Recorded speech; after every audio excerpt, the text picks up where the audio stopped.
देश और दुनिया का सबसे तेजी से उभरता हुआ news channel rising India news 24। Channel को सब्सक्राइब करें, लाइक करें और वीडियो को शेयर करें। मनोज भाटी जी, चुनाव सामने है, अध्यक्ष पद के लिए आप फाइट कर रहे हैं। क्या आपके सामने सबसे बड़ी कहने का चैलेंज आने वाले समय में?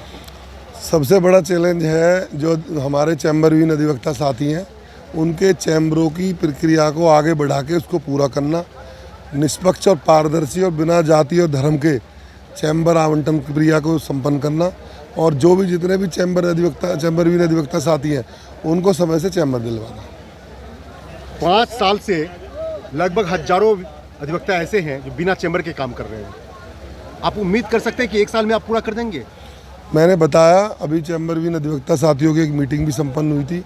ये कोई एक कार्यकाल का वो नहीं है जो पूरा प्रोजेक्ट है, कम से कम इसमें 2 से 3 कार्यकाल लगेंगे, और जब एक बार शुरू हो जाएगा काम तो फिर तो उसको पूरा करना कोई बहुत बड़ा काम नहीं है। सबसे बड़ा काम इसको शुरुआत करनी है। आपके लिए चुनौती क्या है?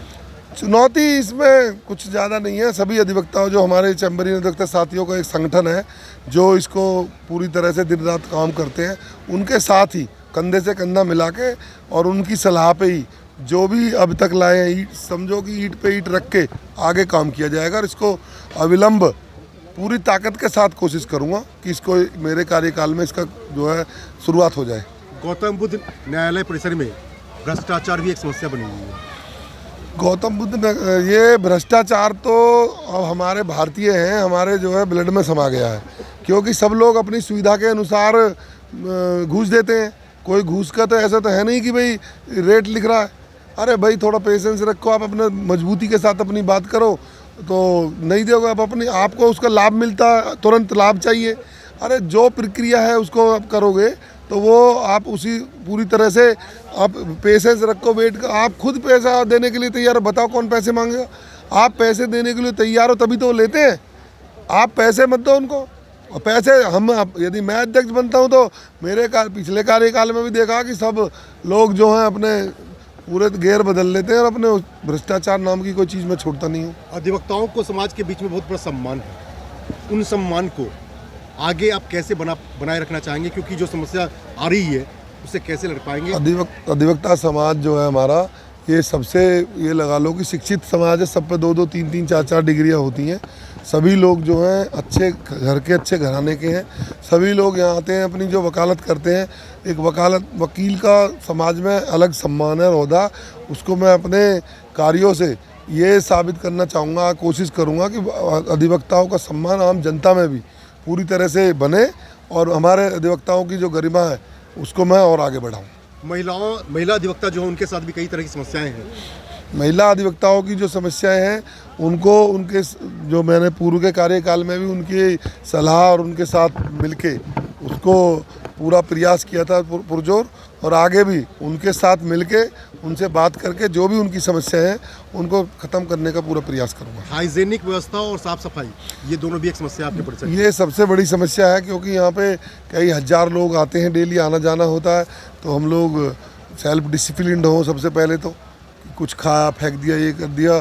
दूसरा, जो भी डस्टबिन है, जो वॉशरूम उनकी साफ़ सफाई है, उसके लिए अलग से एक टीम बना के उसकी अलग से एक प्रक्रिया करके ये बिल्कुल मेक श्योर किया जाएगा कि जो हमारी सैनिटेशन है, सारी चीज़ें हैं, ये बिल्कुल साफ़ स्वच्छ और शुद्ध रहे। आप हमारे चैनल के माध्यम से क्या अपील करना चाहेंगे?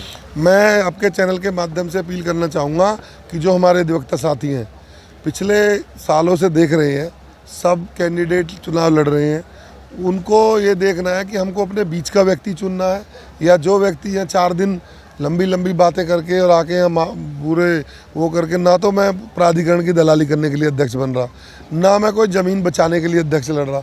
मैं सब एक एक हमारे सम्मानित साथी जानते हैं, मैं उनके बीच का व्यक्ति हूँ। उनकी एक कॉल की दूरी है मेरे पास, एक कॉल से दूर रहता हूँ। कभी भी करें, मुझे एक कॉल करें, उनकी सारी समस्याओं को ख़त्म कराने के लिए पूरा भरसक प्रयास करता रहा हूँ, की भी है, करता रहूँगा। क्या चैम्बर ही प्राथमिकता है सबकी? सबसे बड़ी प्राथमिकता चैम्बर ही है। दूसरी प्राथमिकता है तो हमारे डे टू डे में किसी अधिवक्ता साथी के साथ कोई घटना हो जाए, उसके यार के साथ, रिश्तेदार के साथ कोई घटना हो जाए, तो सबसे पहले जो बार के अध्यक्ष जो चुने जाते हैं उनका काम होता है कि अपने जो हमारे अधिवक्ता साथी हैं उनके साथ कॉल को पिक करें।